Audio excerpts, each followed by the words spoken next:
আল্লাহু আকবরের স্লোগান তোমার দলের স্লোগান না, এই স্লোগান মুসলমানদের স্লোগান। আল্লাহু আকবরের স্লোগান মুনাফিকদের স্লোগান নয়, এটা মুসলমানদের স্লোগান। আল্লাহু আকবরের স্লোগান এই খ্রিস্টান এবং নাসারাদের স্লোগান নয়, এই স্লোগান মুমিনদের স্লোগান। আল্লাহু আকবরের স্লোগান ঈমান ওয়ালাদের স্লোগান। এই স্লোগানের ভিত্তিতে আমরা রাজা গৌর গোবিন্দের তখ্ত তাউসকে ধ্বংস করেছিলাম। আজকে এই স্লোগানের ভিত্তিতে গোটা দুনিয়ার সমস্ত বাতিল শক্তিকে ইনশাআল্লাহ তসনাস করে ইসলামী রাজ কায়েম করবই করবে ইনশাআল্লাহ। সেই স্লোগান হবে নারায়ে তাকবীর, নারায়ে তাকবীর। এই স্লোগানের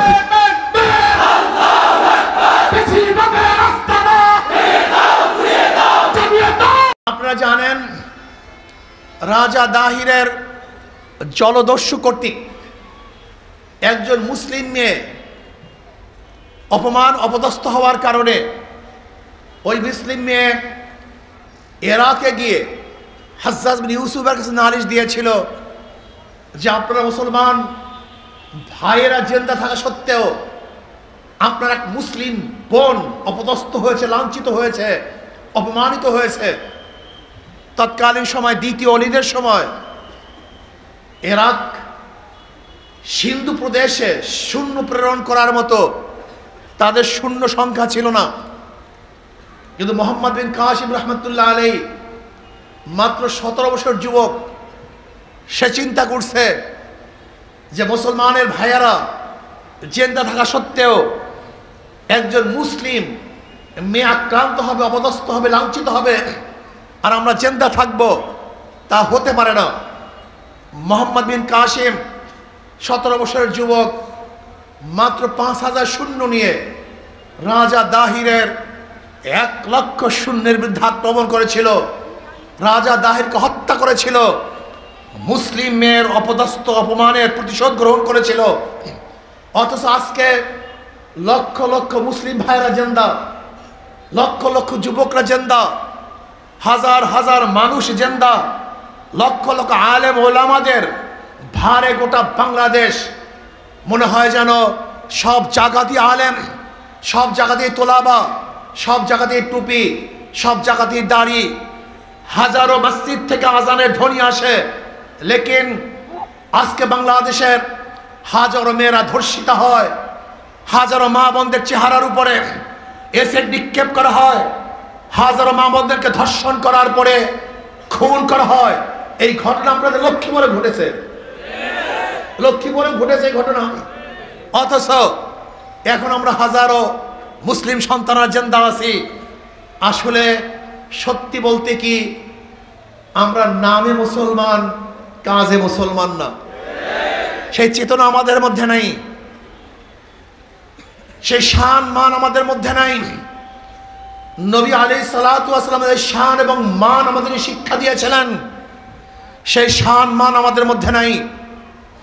আব্দুল্লাহ ইবনে হুযায়ফা রাদিয়াল্লাহু তাআলা আনহু হেরাক্লিয়াসের দরবারে ঢুকেছিলেন মাথা নত করে নয়, মাথা উঁচু করে। আব্দুল্লাহ ইবনে হুযায়ফা রাদিয়াল্লাহু তাআলা আনহু, আপনারা জানেন হেরাক্লিয়াস বলেছিল আমার কন্যাকে তোমার সাথে বিবাহ দেব, কিন্তু সেই বিবাহ লোভে দিতে পারেন নাই।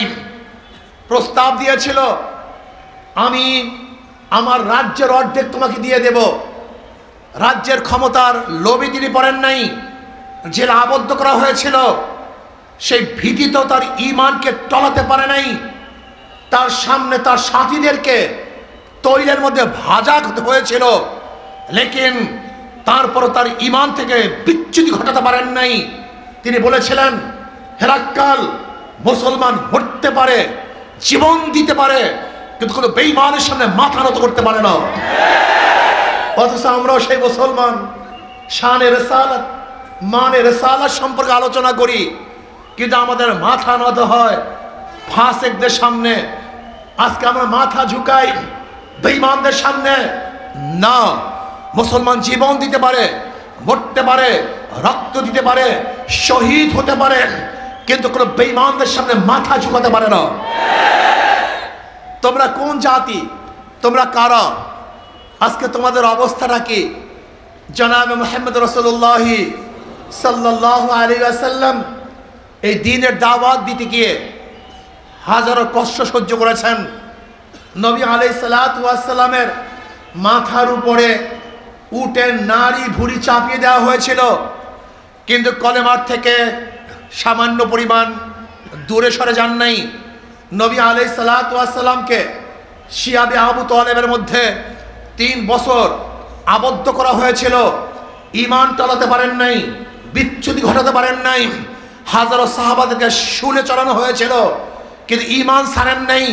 হাজারো মহিলারা জীবন দিয়েছেন, কিন্তু ঈমান দেন নাই। হাজারো আমার মুসলমান সন্তানেরা অকাতরে রক্ত দিয়েছিলেন, কিন্তু না, ঈমান ইসলামের সাথে আপোষ করেন নাই।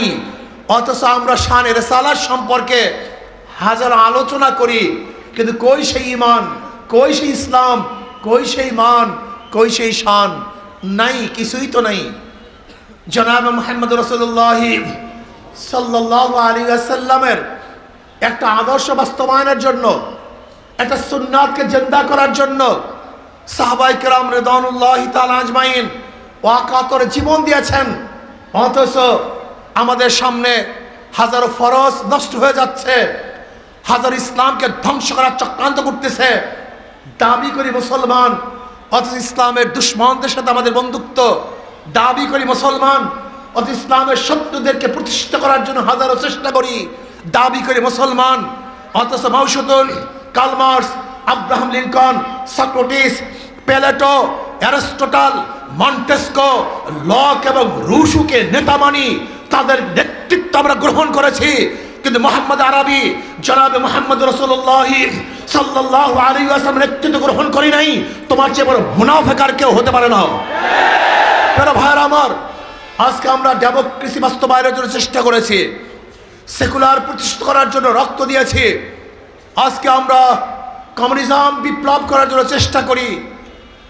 অথচ আল্লাহর জমিনে আল্লাহর হুকুমত, ইসলাম হুকুমত কায়েম করার জন্য চেষ্টা করি না, সাধনা করি না। আমি আশ্চর্য হয়ে যাই, তুমি কেমন মুসলমান, তুমি কেমন মুসলমান, তুমি কেমন মুসলমান। আহা, মুসলমানের সন্তান নবীকে নেতা মানে না। মুসলমানের সন্তানের মুখের মধ্যে স্লোগান থাকে, আমরা সবাই মুজিব সেনা, ভয় করি না বুলেট বোমা। আমরা সবাই জিয়ার সেনা, ভয় করি না বুলেট বোমা। আমরা সবাই এরশাদ সেনা, ভয় করি না বুলেট বোমা। কপাল পোড়া, তোমার জবানের মধ্যে স্লোগান হওয়া উচিত ছিল, আমরা সবাই নবীর সেনা, ভয় করি না বুলেট বোমা। আমরা সবাই রসুল সেনা, ভয় করি না বুলেট বোমা। আমার নেতা তোমার নেতা বিশ্ব নবী মুস্তাফা। এই স্লোগান হওয়া উচিত ছিল, কিন্তু স্লোগান আমাদের মধ্যে নাই। আজকে স্লোগান দেই, জয় বাংলা, অমুক বাংলা, তমুক বাংলা। কপাল পরার জবানের মধ্যে আল্লাহু আকবারের ধ্বনি আসে না, আল্লাহু আকবারের নামের ধ্বনি দেয় না, স্লোগান দেয় না। এমনকি অনেক দলের স্লোগানের মধ্যে আমি দেখেছি, যখন অনেক দলের সম্মেলনের মধ্যে কেউ আল্লাহু আকবারের স্লোগান দিয়েছে, ওই দলের লিডাররা বলেছে এই স্লোগান আমাদের দলের স্লোগান না, এই স্লোগান আমাদের স্লোগান না। হ্যাঁ, আল্লাহু আকবারের স্লোগান তোমার দলের স্লোগান না, এই স্লোগান মুসলমানদের স্লোগান। আল্লাহু আকবারের স্লোগান মুনাফিকদের স্লোগান নয়, এটা মুসলমানদের স্লোগান। আল্লাহু আকবারের স্লোগান এই খ্রিস্টান এবং নাসারাদের স্লোগান নয়, এই স্লোগান মুমিনদের স্লোগান। আল্লাহু আকবারের স্লোগান ঈমান ওয়ালাদের স্লোগান। এই স্লোগানের ভিত্তিতে আমরা রাজা গৌরব গভর্নর তখ্ত তাউসকে ধ্বংস করেছিলাম। আজকে এই স্লোগানের ভিত্তিতে গোটা দুনিয়ার সমস্ত বাতিল শক্তিকে ইনশাআল্লাহ তসনাস করে ইসলামী রাজ কায়েম করবই করবে ইনশাআল্লাহ। সেই স্লোগান হবে নারায়ে তাকবীর, নারায়ে তাকবীর। এই স্লোগানের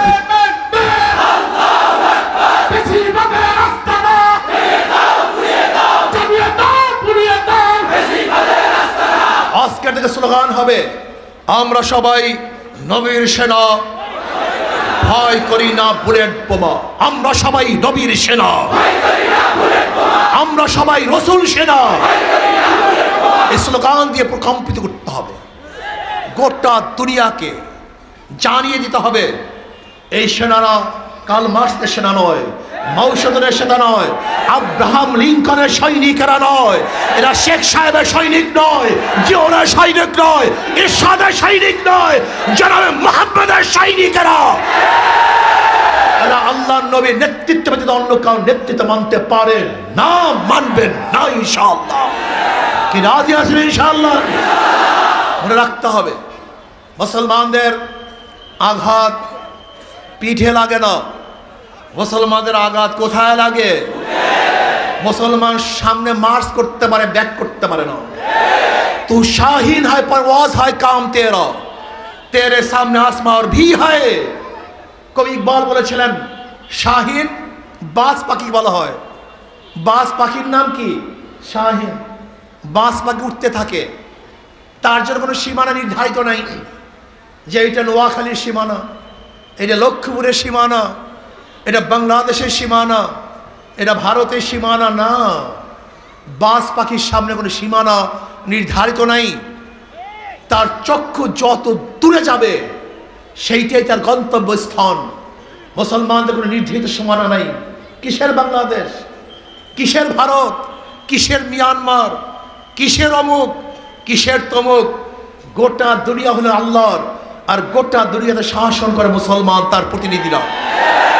ইন্নী জাইলুন ফিল আরদি খলিফা, আমরা আল্লাহর তরফ থেকে খলিফা প্রেরিত হয়েছি। গোটা দুনিয়ার মালিককে, কুলিল্লাহুম্মা মালিকাল মুলক, সমস্ত দুনিয়ার মালিক আমার আল্লাহ। কাজী তার খলিফারাই গোটা দুনিয়ার নেতৃত্ব প্রদান করবেন, গোটা দুনিয়ার শাসক আল্লাহর খলিফারাই হবেন। কাজে আমাদের জন্য কিসের সীমানা, কিসের বর্ডার? এই বর্ডার টর্ডার আমরা বুঝি না। আমরা বুঝি গোটা দুনিয়ার মধ্যে যেখানে জায়গা আছে সেখানে ইসলামের হুকুমাত কায়েম হয়ে যাবে ইনশাআল্লাহ। যেখানে যাওয়া যায় সেই ইসলামের হুকুমাত কায়েম হয়ে যাবে। দস্ত দস্তাই দরিয়াবি নে হিসরে हमने, दस्त दस्ताए दरियाबी ने ही सोरे हमने, बहरे जुल्मत में दौरा दिया घोरा हमने। আমাদের জন্য কোনো চাটিয়াল ময়দান নেই। মুসলমান তো সাগরের মধ্যেও ঘোড়া পদার্পণ করেছে, মুসলমান তো উত্তাল তরঙ্গকে বিজয় করে হুকুমাত কায়েম করেছে, মুসলমান পাহাড় পর্বতকে বিজয় করেছে। মুসলমান এমন এক জাতি, যে মুসলমান জাতি যেখানে গিয়েছে সেখানে মানুষ মাখলুকাত শান্তি পেয়েছে। আমি বিশ্বাস করি আজকেও যদি বাংলাদেশ ইসলাম হুকুমাত কায়েম হয়, বাংলাদেশের মানুষ শান্তি পাবে, মুক্তি পাবে। জীবনভর আপনারা বিভিন্ন মত এবং পথ, বিভিন্ন নীতি ও আদর্শ বাস্তবায়নের জন্য চেষ্টা করেছেন। এবার আসুন না সবাই সম্মিলিতভাবে আল্লাহর জমিন, আল্লাহর হুকুমত, শানে রসালত, নবী আলাইহিস সালাতু ওয়াস সালাম যে দাওয়াত, যে আদর্শ, যে নীতি নিয়ে এসেছেন সেই অনুযায়ী দেশটাকে পরিচালিত করি। যদি আপনি ইসলাম অনুযায়ী দেশকে পরিচালনা করেন, আমি খোদার কসম করে বলতে পারি এদেশের মানুষ মুক্তি পাবে, শান্তি পাবে, সাম্য মানবিক মর্যাদা, সামাজিক ন্যায় বিচার প্রতিষ্ঠিত হবে। যেখানে থাকবে না ধর্ষণ, যেখানে থাকবে না জুলুম, যেখানে থাকবে না অত্যাচার, যেখানে থাকবে না অবিচার, প্রত্যেকটা গরিব তার অধিকার ফিরে পাবে, যেখানে শ্রমিকরা তাদের অধিকার বাস্তবায়ন করতে পারবে, যেখানে পুরুষরা অধিকার পাবে, যেখানে মহিলারা অধিকার পাবে, যেখানে জেলে তাঁতি কামার মজদুর ঋষি প্রত্যেকটা মানুষের অধিকার প্রতিষ্ঠিত হবে। যেখানে যারা গরিব সন্তান অথচ মেধাবী, টাকার অভাবে উচ্চশিক্ষা শিক্ষিত হতে পারছে না, ইসলাম হুকুমাত কায়েম হলে সরকার দায়িত্ব নিয়ে তাদের উচ্চশিক্ষা শিক্ষিত করবে। যে সমস্ত বিধবারা খাদ্য পাচ্ছে না, সরকার তাদের মুখে খাদ্য তোলার ব্যবস্থা করবে। যে সমস্ত এতিমরা ঘুমাতে পারছে না, সরকার তাদের জন্য বাসস্থানের ব্যবস্থা করবে।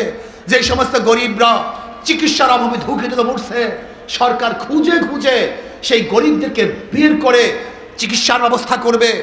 দেখবে কে খোলা আকাশের ঘুমান্ত অবস্থা আছে, সরকার তাদেরকে খুঁজে আশ্রয়ের ব্যবস্থা করবে। জমিহীনদেরকে ভূমির ব্যবস্থা করবে, যারা ক্ষুধার্ত তাদের খাদ্যের ব্যবস্থা করবে, যারা বস্ত্রহীন সরকার তাদেরকে বস্ত্রের ব্যবস্থা করবে। যারা শিক্ষিত হতে পারছে না, সরকার তাদেরকে উচ্চশিক্ষায় শিক্ষিত করার ব্যবস্থা করবে। কত সুন্দর এক রাজ, যেখানে ইনসাফ কায়েম হবে, যেখানে ইনসাফ কায়েম হবে। নবী আলাইহিস সালাতু ওয়াস সালাম বলেছেন, আমার মেয়ে ফাতেমা যদি চুরি করে আমি তার হাত কেটে দেব। যেখানে ইনসাফ কায়েম করবে, আদালত প্রতিষ্ঠিত হবে, যেখানে অপরাধীকে বিচার করা হবে, আর যে অপরাধ করে নাই তার বিচার করা হবে না। অথচ আমরা কি দেখেছি, আজকে বিচারকের অবস্থায় এই, যদি দল করো হাজার খুন মাপ, আর যদি দল না করো তোমাকে জেলখানায় ধুকে ধুকে মরতে হবে, তোমাকে ফাঁসিতে ঝুলতে হবে। এই বিচার আমরা চাই না। আমরা বিচার এরকম প্রতিষ্ঠিত করব যেখানে অপরাধী শাস্তি ভোগ করবে, আর যে অপরাধী না সে আমার যত বড় শত্রু হোক না কেন সে রাস্তায় বুক ফুলিয়ে হাঁটতে থাকবে। যেখানে থাকবে স্বজন প্রীতি, যোগ্যতা অনুযায়ী চাকরি হবে, বৈষম্য থাকবে না। কি দল করে কি দল করে না, কি আমার আত্মীয় কি আমার স্বজন হবে না। যে যেখানে যোগ্য সেই যোগ্য ব্যক্তি সেখানে অধিষ্ঠিত হবে। ইসলামী হুকুমত কায়েম হলে কেউ খাবে কেউ খাবে না তা হবে না, কেউ পরিধান করবে কেউ পরিধান করবে না তা হবে না, কেউ হাসবে আর কেউ কাঁদবে না। ইসলামী হুকুমত হলে হাসবো, সবাই সমৃদ্ধভাবে হাসবো, কাঁদবো সবাই সমৃদ্ধভাবে কাঁদবো, খাবো সবাই সমৃদ্ধভাবে খাবো, আনন্দ ফুর্তি করব, সবাই সমৃদ্ধভাবে আনন্দ ফুর্তি করব। প্রত্যেকের দুঃখে দুঃখিত হব, প্রত্যেকের সুখে সুখী হব। এর নাম ইসলাম হুকুমত। যেখানে সাম্যতা হবে, মানবিক মর্যাদা প্রতিষ্ঠিত হবে। আশরাফুল মাখলুকাত এই মানুষ, ঋষিও একজন মানুষ, কামারও একজন মানুষ, জেলেও একজন মানুষ, তাঁতিও একজন মানুষ, ন্যাংরা লুলা সেও আশরাফুল মাখলুকাত। প্রত্যেকটা আশরাফুল মাখলুকাতকে সম্মানিত করা হবে না। মানুষ প্রিয় এই আশরাফুল মাখলুকাতকে কুকুরের মতো বিচার করা হবে না, বরং তাদের সাথে ইজ্জত এবং সম্মানের সাথে আচার করা হবে, ব্যবহার করা হবে, এদেরকে সম্মান করা হবে। যেখানে থাকবে মানবিক মর্যাদা, সামাজিক ন্যায় বিচার প্রতিষ্ঠিত হবে। ইসলাম হুকুমত হলে লক্ষ লক্ষ কোটি কোটি টাকা বিদেশে পাচার হবে না। মাত্র 4 পরিবার 2 লক্ষ কোটি টাকা আত্মসাৎ করতে পারবে না। ইসলাম হুকুমত হলে ফ্যাসিস্ট হাসিনার পিয়ন আর 400 কোটি টাকার মালিক হতে পারবে না। ইসলাম হুকুমত হলে মাত্র ফরিদপুরের এক ছাত্রলীগের সভাপতি 2000 কোটি টাকা বিদেশে পাচার করতে পারবে না। কোনো চুরি নাই, ডাকাতি নাই, জুলুম নাই, অত্যাচার নাই। ইসলাম হুকুমত হলে ঘুষ বাণিজ্য বন্ধ হয়ে যাবে, দুর্নীতি বাংলাদেশ থেকে বিদায় হয়ে যাবে। প্রত্যেকটা মানুষ শান্তিতে বসবাস করতে পারবে। আপনি জানেনই না ইসলাম হুকুমত হলে কি হবে। আমি বিশ্বাস করি ইসলামী অর্থনীতি অ্যাপ্লাই হলে আগামী 5-10 বছরের মধ্যে বাংলাদেশের প্রত্যেকটা গরিব দরিদ্র সীমার উপরে চলে যাবে। ইসলামী হুকুমত কায়েম হলে আমার কোনো মারা ধর্ষিত হবে না, ইফতিজিলের শিকার হবে না। ইসলামী হুকুমত হলে প্রত্যেকটা মহিলা ন্যায্য অধিকার প্রতিষ্ঠা করা হবে। আমার মারা বড় বড় ব্যবসায়ী হয়ে যাবে। আম্মাজান খাদিজা কুবরা রাদিয়াল্লাহু তাআলার মতো ব্যবসায়ী হয়ে যাবে। আম্মাজান আয়েশার মতো বড় বড় শিক্ষিতা হয়ে যাবে। আমার মা বোনেরা তারা ব্যবসা করবে, তারা শিক্ষিত হবে, তারা ন্যায্য অধিকার পাবে। ইসলাম হুকুমত হলে প্রত্যেকটা যুবক আদর্শবান হয়ে যাবে, নীতিবান হয়ে যাবে, চরিত্রবান হয়ে যাবে, এবং শ্রমিক মালিকের সাথে কোনো ভেদাভেদ থাকবে না। আপনি বিশ্বাস করবেন না, ইসলাম হুকুমত যদি কায়েম হয়ে যায় তাহলে মনে করবেন যে গোটা বাংলাদেশটা জান্নাতের পরিবেশ হয়ে গেছে। 53 বছর পর্যন্ত বিভিন্ন হুকুমত দেখেছেন, এইবার কি ইসলাম হুকুমত দেখতে আপনারা চান না? সবাই কি সবাই চান না? আলহামদুলিল্লাহ। একটা বারের জন্য পরীক্ষা করতে চান না আপনারা ইসলাম হুকুমত? সবাইকে চান? কারা কাছে আল্লাহু আকবার, হাত নামাই আলহামদুলিল্লাহ। চেষ্টা করুন, সাধনা করুন। চোরে শোনে না ধর্মের কাহিনী, চোরে শোনে না এই সমস্ত ভালো বয়ান, চোর শুনবে না, দুর্নীতিবাজ শুনবে না। আমি বিশ্বাস করি যতদিন পর্যন্ত দেশ পরিবর্তন করবেন, দল পরিবর্তন করবেন, নেতা পরিবর্তন করবেন, যদি নীতি আদর্শ পরিবর্তন না করেন দেশে শান্তি পাবেন না। একজনের নাম এ, একজনের নাম বি, একজনের নাম সি, এও চোর, বিও চোর, সিও চোর। ক্ষমতা আছে এ, সে কি করবে? হটাও এ বসাও বি, সে কি করবে? হটাও বি বসাও সি, কি করবে? কারণটা কি? নেতার দলের পরিবর্তন হয়েছে, নীতি আদর্শের পরিবর্তন হয়নি। ওসি সাহেব ট্রান্সফার হয়, ঘুষ সাহেব জায়গায় থাকে। এসপি সাহেব ট্রান্সফার হয়, কিন্তু ঘুষ সাহেব গদির মধ্যে বসা থাকে। ডিসি সাহেব চলে যান, কিন্তু দুর্নীতি সাহেব অফিস ছেড়ে যান না। শুধু দল, শুধু দেশ, শুধু ব্যক্তি পরিবর্তনের মাধ্যমে কোনোদিন শান্তি আসতে পারে না।